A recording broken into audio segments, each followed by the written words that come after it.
আসসালামু আলাইকুম রহমতুল্লাহি ওবরাকাতুহ। সম্মানিত দ্বীনী ভাই বন্ধুগণ, শবে বরাত শব্দটি আমাদের আঞ্চলিক একটি পরিভাষা। শবে বরাতের হাদিসের পরিভাষা হচ্ছে লাইলাতুন নিসফি মিন শাবান। শবে বরাতকে কেন্দ্র করে আমাদের দেশে অনেক আমল প্রচলিত আছে। কিছু কিছু আমল সরাসরি হাদিসের মাধ্যমে প্রমাণিত, কিছু কিছু আমল হাদিসের মাধ্যমে প্রমাণিত নয়, অতিরিক্ত কিছু আমল করা হয়। সম্মানিত বন্ধুগণ, শবে বরাতের যতগুলো আমল আমাদের দেশে আছে তার ভিতরে উল্লেখযোগ্য একটি আমল হচ্ছে রোজা রাখা।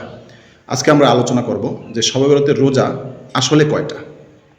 কোথাও শোনা যাচ্ছে যে আরও একদিন আগে মাইকিন হয়েছে যে 3টা রোজা রাখবেন, আবার কোথাও মাইকিন হয় 1টা রোজা রাখবেন, কোথাও আবার ইমাম সাহেবরা বলে দেয় যে 2টা রাখবেন, আবার কোথাও কোথাও বলা হয় যে রোজা রাখবেনই না। এইভাবে অনেক ঘোষণা আমরা শুনতে পারি। এখন আসলে শবে বরাতের রোজা আসলে কয়টা?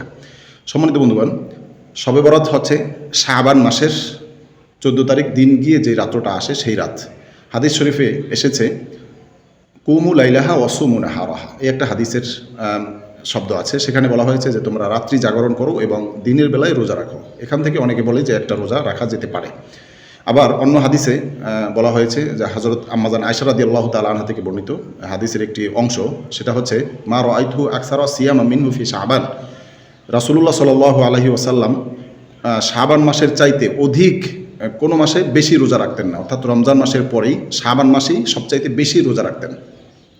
সেই হিসাবে আমরা ধরে নিতে পারি যে শাবান মাসে শুধুমাত্র শবে বরাতের রোজা ছাড়াও আরও অনেক রোজা আছে, অর্থাৎ আরও অনেক রোজা নবীজি সাল্লাল্লাহু আলাইহি ওয়াসাল্লাম রেখেছেন। সেই জন্য আমরা আজকে যে বিষয়টি খোলাসা হব সেটি হচ্ছে শাবানের রোজা আসলে কয়টি। 1 নম্বর উত্তর হচ্ছে শাবানের রোজা অনেক বেশি, যতগুলো মন চায় ততগুলো রাখা যাবে। অর্থাৎ রমজানের পরেই সবচাইতে বেশি রোজা হচ্ছে শাবান মাসে, সেটা হতে পারে 20টা, 25টা অথবা 10টা, 15টা, এইভাবে অধিক পরিমাণে রোজা রাখা। এটা হচ্ছে 1 নম্বর। আরেকটা হচ্ছে যে শাবান মাসের যদি আপনারা আইয়ামের বীজ যেটা আছে যে প্রত্যেক আরবি মাসের 13, 14, 15 তারিখ এই 3টা রোজা রাখা, এই 3টাও আমরা রাখতে পারি।